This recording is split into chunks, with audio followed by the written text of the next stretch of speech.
පෙරගස එකමත් එක කාලයක ලස්සන වනාන්තරයක මැදට වෙන්න ගස් දෙකක් තිබුණා.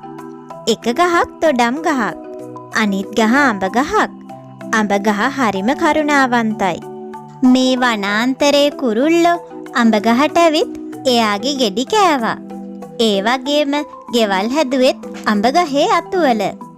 අඹ ගහ හැමෝම ආදරයෙන් පිළිගත්තා. බොහොම නිහතමානී ගහක් වුණා. මේ අඹ ගහ පහු කරන්න යන අයට හෙවණක් වුණා. ඒ වගේම හුලං ආවහම එයා ශක්තිමත්ව හිටගෙන හිටියා.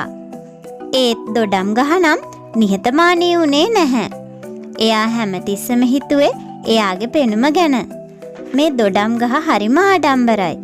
එයා කවදාවත් කුරුල්ලෙකුට එයාගේ අතුවල වහන්න දුන්නේ නැහැ. ඒ වගේම එයාගේ හෙවණයට ඉඳගන්න හදන අයට කොළ කඩලා දාලා එයාලට කරදර කළා. මොනවටද ඔයා ඔච්චර ආඩම්බර වෙන්නේ? හැම ගහකටම තමන්ගෙම කියලා හෙවණක් තියෙනවා. එහෙමද? ඇයි එයාලා මගේ හෙවණ යටටම වෙලා ඉඳගන්නේ? ඔයා දන්නවද ඒ ඇයි කියලා? මොකද වෙන කිසිම ගහක් යට මගේ වගේ හොඳ හෙවණක් නැති නිසා. ඔයත් එක්ක නම් කතා කරලා තේරුමක් නැහැ. ඒයි මගෙන් අහකට යන්න. යන්න අර අතන තියෙන අඹ ගහට. ඔයාලා මගේ ලස්සනට තියෙන කොළ ටික අවුල් කරන්න හදනවා. අයියෝ දොඩම් ගහ. එයාලට ඕන කූඩුවක් හදන්න විතරයි. ඔයා කවදාවත් කුරුල්ලන්ට ඉඳගන්න දෙන්නේ නැහැ. එයාලා හරිම ලස්සන අය. ඒ වගේම එයාලා තාලෙට සින්දුත් කියනවා. අනේ මහ කම්මැලි සින්දු. මගේ එක කොළයක්වත් එයාලට නම් අල්ලන්න දෙන්නේ නැහැ. එයාලා මගේ ලස්සන අතු කැත කරලා දාන්නයි හදන්නේ. ඇයි බැරි කුරුල්ලන්ට ඔයාගේ අතුවල ඉඳ ගන්න දෙන්න? ඔයා මම තරම් ලස්සනට පේන්නේ නෑ අඹ ගහ. පොඩ්ඩක් හිතලා බලන්න දොඩම් ගහ. ඔයා අඹ ගහට එහෙම කිව්ව එක වැරදි. අනේ ඒකට කමක් නෑ හුළඟ. මගේ හිත රිදුනේ නෑ. මම සතුටු වෙනවා මම ගැන. දවස් ගෙවිලා ගියා. අඹ ගහත් දොඩම් ගහත් අතර කිසිම දෙයක් වෙනස් වුණේ නෑ.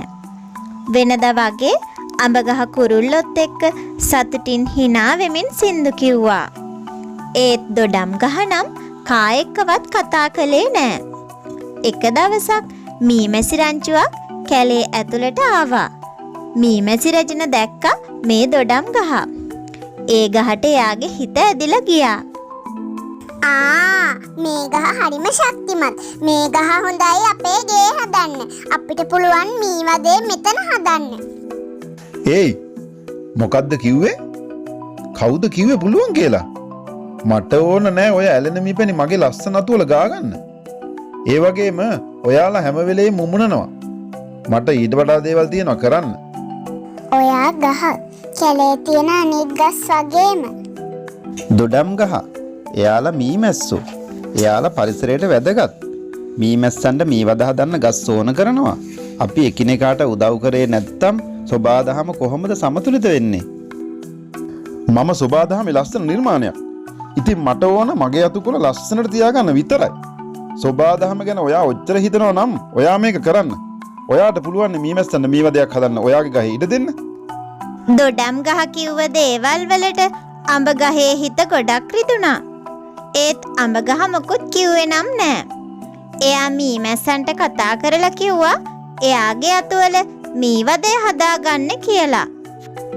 ඔයා නම් හරිම ත්‍යාගශීලී අඹ ගස.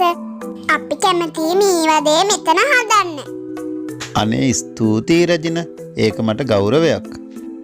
මීමැස්සෝ එයාලගේ මීවදේ අඹ ගහේ හැදුවා. ඒ වගේම එයාලා හැමෝම එකමුතුව ජීවත් වුණා. මේ මීමැස්සන්ගේ ගුමුගුමුවවත් ඇලෙන මීපැණිවත් කවදාවත් අඹ ගහට කරදරයක් වුණේ නෑ. හැබැයි ඉතින් දොඩම් ගහ නම් හැම වෙලේම හැමෝටම කෑ ගහන ගමන් තමයි හිටියේ. ඒයි ඔයාලගේ කයිවාරුව මට හරිම කරදරයි. පොඩ්ඩක් කටවහගෙන ඉන්නවකෝ. මේ කුරුල්ලෝ හැම වෙලේම කරන්නේ කියවන එකමයි. ටික දවසකට පස්සේ ගස් කපන්න දෙන්නේ කැලේ මැදට ආවා. ඒ දෙන්නට ගෙයක් හදාගන්න ලී ඕනේ වුණා.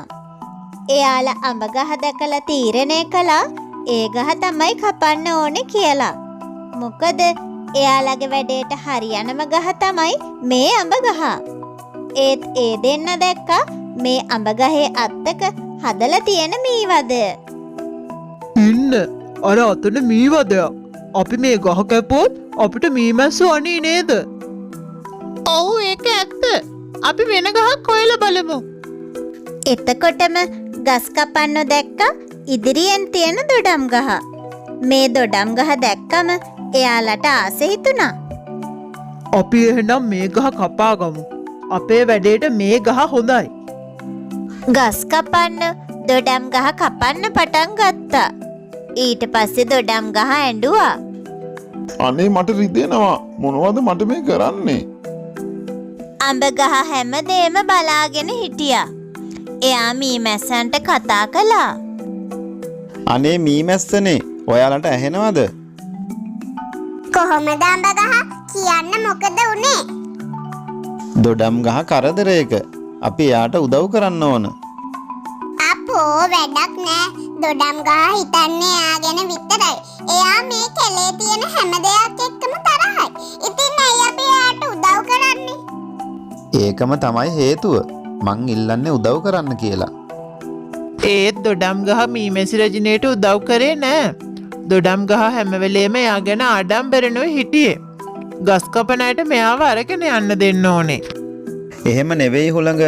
එයා මොන විදියට හිටියත් අපි ඒ විදියට ඉන්න ඕන නෑ. අපි හැමෝගෙම ගෙදර තමයි මේ කැලය. අපිට එයාව අතාරින්න බෑ. දොඩම් ගහට අපිම අවශ්‍යම වෙලාවයි මේ.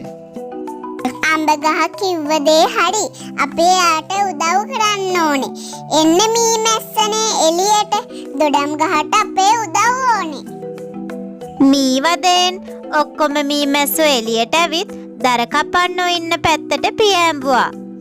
මීමැස්සෝ මේ දෙන්නට හොඳටම දෂ්ට කරන්න පටන් ගත්තා. අපොයි අපි මෙතනින් ඉක්මනට එළියට යන්න ඕනේ. මේ මීමැස්සු අපිට අනිනවා. අනේ ගොඩක් රිදෙනවා. ගස් කපන්න පැනලා ගියාට පස්සේ දොඩම් ගහ ගොඩක් දුක් වුණා එයාගේ හැසිරීම ගැන. මට සමාවෙන්න මීමැසි රජිනියනි. මං මෙච්චර නපුරු වෙලත් මං කරදරේ වැටුණු වෙලාවේ ඔයාලා මට උදව් කළා. ඔබට ගොඩාක් ස්තුතියි රජිනියනි. ඔයා අපිට නෙමේ ස්තුති කරන්න ඕනේ. අඹ ගහටයි. ඔයා අඹ ගහට නපුරුකම් කළත් එයාම තමයි අපිට කිව්වේ ඔයාව බේරගන්න කියලා. අනේ අඹගස මට ඇත්තටම සමාවෙන්න. මං මගේ වරද තේරුම් ගත්තා. හොඳ ගතිගුණ අපි හැමෝටම තියෙනවා. අපි එක්කෙනෙකුට එක්කෙනෙක් විශේෂයි. මම ආයේ කවදාවත් කිසිම කෙනෙකුට අවමාන කරන්නේ නැහැ. ඒ වගේම ආඩම්බර වෙන්නෙත් නැහැ. කරුණා කරලා ඔයාලා හැමෝම මට සමාව දෙන්න. දොඩම් ගහ හොඳ පාඩමක් ඉගෙන ගත්තා. එදා ඉඳලා දොඩම් ගහ කුරුල්ලන්ටවත් මීමැස්සන්ටවත් කෑ ගැහුවේ නැහැ. එයා අඹ ගහත් එක්ක සින්දු කිව්වා. ඒ වගේම දොඩම් ගහ කුරුල්ලන්ට ගෙවල් හදන්නත් ඉඩ දුන්නා. ඉතින් අඹ ගහයි දොඩම් ගහයි හැමදාම හොඳම යාළුවෝ වෙලා ජීවත් වුණා.